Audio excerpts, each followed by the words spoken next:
listeners. I'm your host Jayasree, and you're listening to TALRadio, powered by Touch a Life Foundation. Welcome to Leadership for Life with Kyra Cavanaugh, President of 15B Wellbeing, a company dedicated towards creating learning experiences for leading corporations, workplaces, teams, groups, and individuals. Because they believe that no one should sacrifice well-being for performance. In today's interview, we are going to talk about how we can care about ourselves. Oh, this is something that many people talk about, isn't it? A lot of articles, loads of podcasts, multiple videos on how one can care about themselves and why is it important and how you can do it, what will be the outcome of it. We've heard a lot, but I would love to tell you this, it is not enough. When so much information is already been put together and presented, why is it that we are still lacking in it? Why is it that we are still not able to care better for ourselves and accept ourselves the way we are and work wonders for ourselves? Why are we still lacking in it? Let us just think about that for a second and let us take more insights from Kyra today. Without any further delay, let's welcome Kyra onto our show today. Hi, Kyra. Thank you for being back on TALRadio. Hi, Jayasree. Hello, everybody. It's so nice to be with you today. Wonderful. So it's care for yourself today. It is. And like you said, it's a big challenge, even though there's so much information out there. Sometimes it still can't overcome some of the barriers that we have towards self-care. Yes, and that is exactly what we are going to learn from you today. So without any delay, my first question to you, Kyra, why is self-care crucial for maintaining effective leadership performance and longevity in one's career? So there's that old expression, we can't drink from an empty cup. You may have heard of that plenty of times. Self-care is about valuing yourself enough to care for yourself. The challenge is that the definition of self-care in terms of action, what it is that each one of us needs to do, can be very different. So not only is it a challenge to value ourselves enough to care for ourselves in the way that we need, it can also be a challenge societally or familially because we may be getting messages that self-care is selfish. And then even if we buy into the value of self-care, we may not know ourselves well enough to know what we can do day in and day out to administer that self-care in the optimal way for us as individuals. Understood that. Having said this part, how does prioritizing self-care contribute to improved decision-making and problem-solving abilities in leadership roles? So if you feel depleted, if you're exhausted, if you're hungry, are you able to make a decision that is as sound as if you have gotten a really good night's sleep, you've spent time with people you love, you have cared for your body, your mind, your emotional well-being, your spiritual sense of purpose, all of the other ways that we can care for ourselves and our well-being? Do you make a better decision once you've cared for yourself or not?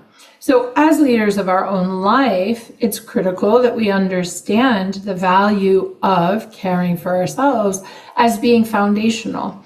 It's not enough to skip sleep and then wonder why we have trouble focusing. So there's a direct correlation and connection between caring for ourselves and being able to be fully present, to have the energy to do the things that we want to do, to be able to have the willpower to actually accomplish them, to be able to emotionally regulate ourselves so that when difficult things happen, we still feel like we can handle them. So self-care is foundational. And when we feel depleted, we have to understand that our performance, our thoughts, our feelings, the way we show up, the way we react, are influenced. There's a direct connection. And if we're not aware of that, it's easy for us to devalue caring for ourselves. Makes beautiful sense there. It's important that we understand this term much more better than what the entire world just normally, just like that says about. So it's important that we understand the depth of it very well. And because we are talking in terms of leadership roles and leaders, why is it important for leaders to set boundaries and allocate time for self care activities amidst their demanding schedules? Because we won't fit it in otherwise. So first you have to recognize you need it. Now let's debunk the myths of self-care. If you look on social media, self-care comes with hashtag bubble bath, a hashtag spa day, hashtag all kinds of privileged activities and investments that we're encouraged to make in our capitalistic society, right?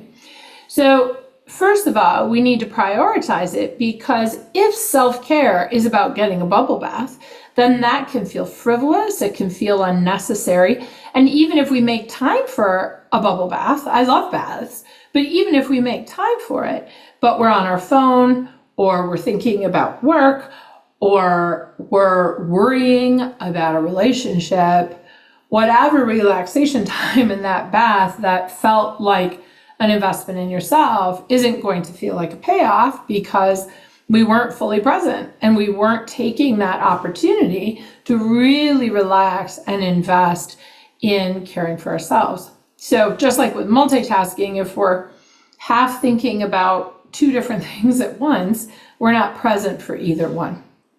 So the reason to set boundaries is because, just as you said in your question, if we've got a schedule where every moment of the day is accounted for, how are you ever going to make time to do the things you love, to spend time with people that you love, to invest in yourself, if you don't set boundaries? So setting boundaries in this case is as simple as carving out time in your day, blocking time, negotiating with others to say, I haven't taken a lunch.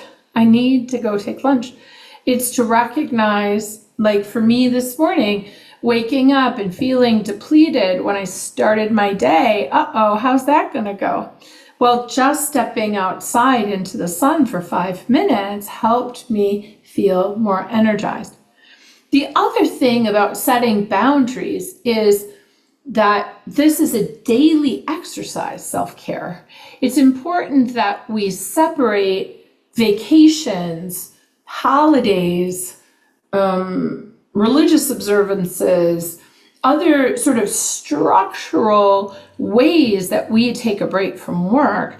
Those are all very, very important, but we need to distinguish those. Those boundaries are kind of baked in, right? We carve out that time and set it aside. Where we really have the opportunity to focus is to really focus on what boundaries can I set, what opportunities can I create for me, and to recognize that self-care is an active, daily, hourly, moment-by-moment pursuit. Very well said. And now that you're saying about the schedule part here, I would love to ask you about your schedule. How do you, regulate your schedule towards, building certain daily habits or rituals that you can engage in to nurture your physical, mental, and emotional health as a leader? How do you do that? And how can our listeners take some tips from them? That's a great question, and I appreciate you holding me accountable as well. So there are some very simple things I do. I carve out time. I set aside time in my morning routine for contemplation, for quiet, and for really tuning in to my own wisdom and my own tuition. So where my husband will wake up and make coffee and start reading the news, I used to do that, and I recognized what researchers have proven, which is if we start the day with a barrage of information, especially negative information, it influences our mood throughout the day. And in this particular study, researchers identified even a few minutes of news in the morning then can dramatically, basically still has an effect on our mood at the very end of our day. So rather than that, what I know for myself is I get up and the very first thing I do is I take a shower.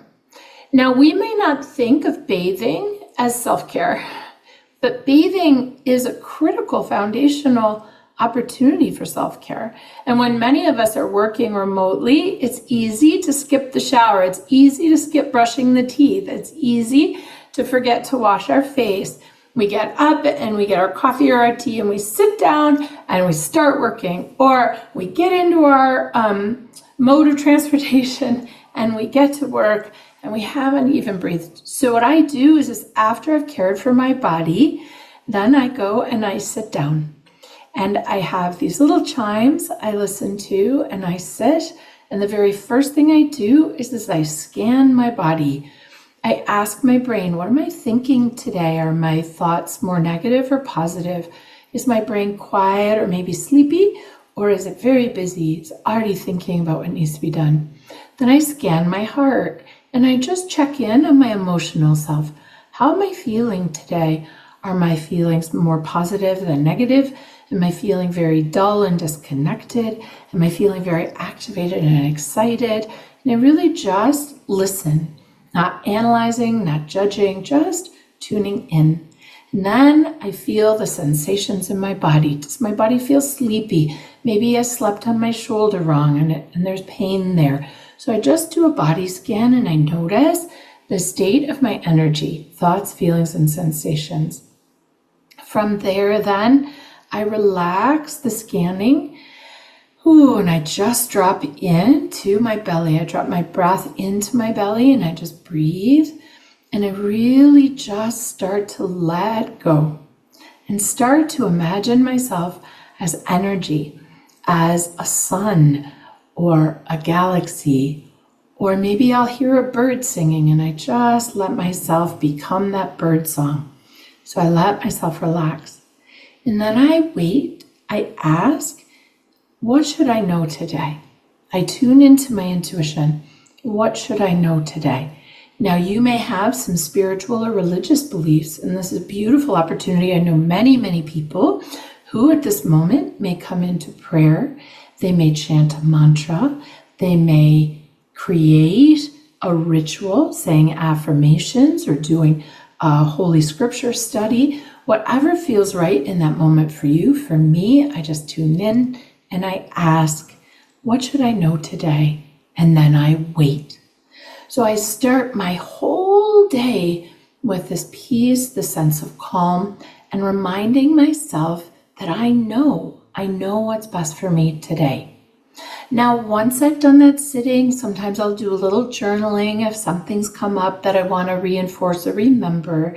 Then I start my day. Well, just like many of you, I get really busy and my brain starts filling with all the things I need to do and all kinds of stimuli are coming at me. Here's what that morning ritual does. I can take a big breath in. I can remember sitting in the morning and feeling that sense of relaxation. I can remember the bird song, and then I can bring myself back to that sense of peace. Another thing I'll do is I block off Friday afternoons, so I don't have any meetings on Friday afternoons, so that I can take care of some of my own needs.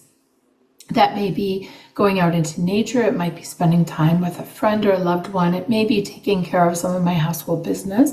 And then on Mondays, I don't schedule meetings so that I've got quiet time to really focus on my work, because a lot of the work that I'm doing is very developmental and I need some time and space. Sunday afternoons is family time. In my family, no matter what's going on, we take time to get out of the house and get into nature, be outside, be in the community. Sunday morning is time for all of us to come together and worship. And then Saturdays are my market days. They're my family kind of feeding days. So I go to the market first thing in the morning. I'll cook, I'll bake my bread, I'll do some other things. And then I go out in the evenings so that I can get out of my home space. So you'll see some of it is daily care and some of it is more scheduling into a calendar on a weekly basis to create some routines. Routines create boundaries so that you're not always having to negotiate for those few minutes. My family understands my rhythms, and I model self-care for them. So hopefully that gives you some ideas. Very beautiful. I am literally going to copy it. Good for you. Definitely. I am sure it's gonna do wonders for me.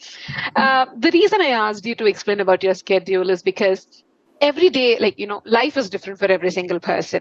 It's true that even if you're living in the same house, each of us have a different rhythm, each of us have a different ideology and a different priority. Sometimes it's extremely, we live together, but it's like, why are we so different? It's the same.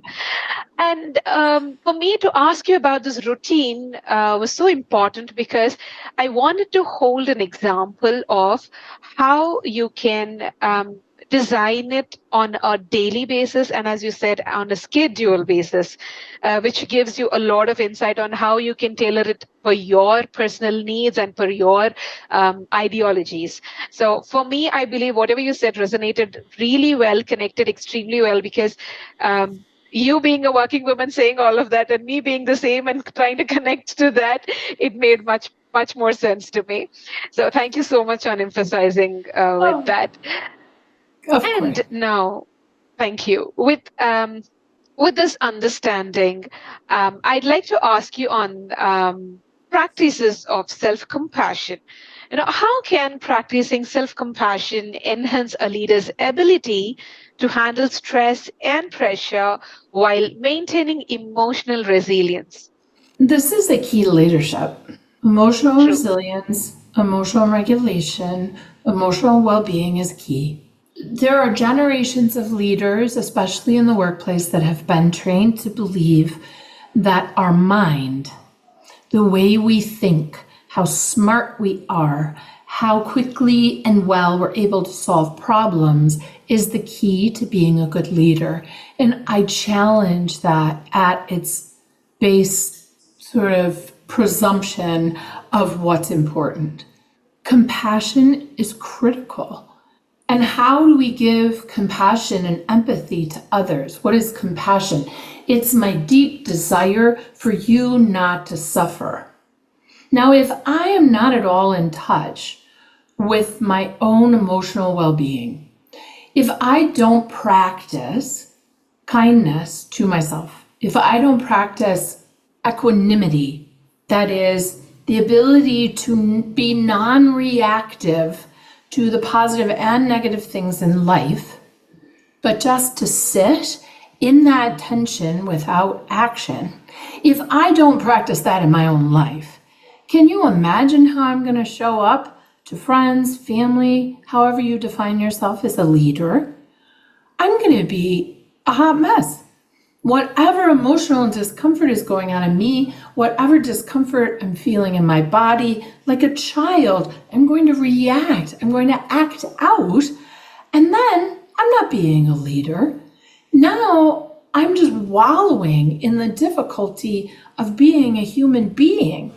And believe me, being a human is difficult and we all like to wallow. I'm not saying that you don't have moments where you just want to feel sorry for yourself, right? I did this morning. But the challenge is that we have the opportunity to recognize, oh, I'm doing it again. Where is the opportunity here? Is the opportunity to sit in the funk?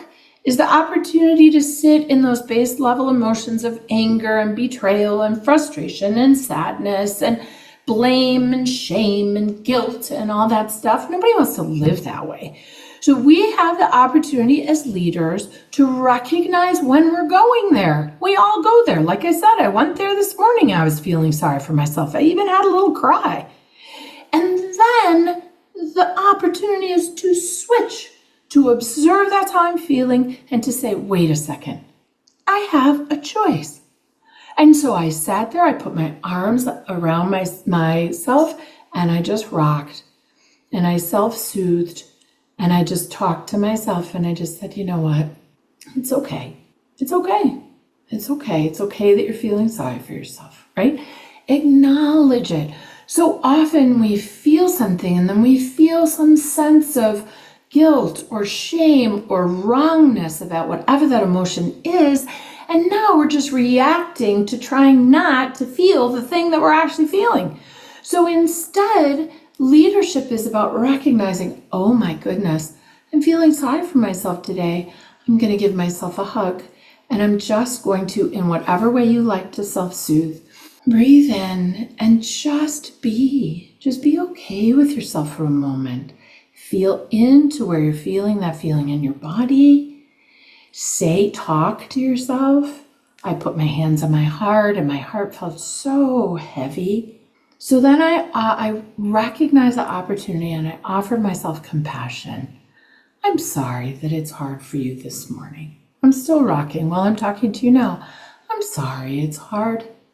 Where are the opportunities to find gratitude, to find joy, to find compassion, to find peace, to find love in this human experience, in this moment right now? When we can tune into that for ourselves, how can you not extend that to the people around you? It starts with us, and we don't always think of self-care as really tending to our emotional and physical being in terms of the way emotion feels in the body. Once we give ourselves permission and a safe space to be able to do that, to have a good cry, to punch a pillow, to type up a nasty letter and not send it, right? Then we get that energy out of our bodies. When we're kind to ourselves through that self-care, the whole world changes. Now I can be compassionate to you because I know I had some trouble this morning. Maybe you did too. And maybe you're having a phenomenal day, but maybe tomorrow is going to be difficult. So then I see through that lens. I see through the lens of patience, through curiosity, through compassion, through a human-to-human connection that releases and reduces judgment. And if you think about the most inspiring leaders, who comes to mind? Just have someone pop up into your head. Aren't those some of the behaviors that they exhibited? That, to me, is how we elevate out of those base emotions that are just part of the human condition, and we rise above them. We see that there's an alternative. And that, to me, is true inspiring leadership. Wow. I literally could feel the warmth in whatever you have just said. I'm really glad we are having this conversation. It's extremely important that every single person knows how they can accept their feelings, accept themselves. Like you said, just hug yourself, give a little rock, and then try to understand whatever you're feeling is validated to your own self and accept, move on with it, get over that. And beautifully said. I'm really admiring you right now because whatever you said is something that I try to practice also. The word that you said, write a nasty email and don't send it. I have done that, more than 100 times so far. Whoever has troubled me, I would literally feel like, bursting out in anger and saying everything that's in my head. But then again, I take a piece of paper, I take a pen, sit down, I just scribble anything and everything that comes to my mind and just trash it. Yes. That actually gives me a lot of relief. So I am glad I'm doing one thing that you have mentioned. So I'm glad I'm on the right track. Yes, you are. Wonderful. And why is cultivating a culture of self-care within a team or within an organization beneficial for the overall team morale, the productivity, and the creative innovation? Why? Because it helps our energy flow. Creativity comes from free-flowing energy, from an openness to possibility, to the ideas that come into our head through observation of the world around us. How do we write a song? How do we make a piece of visual art? How do we dance? It's in response to the energy that's flowing around us.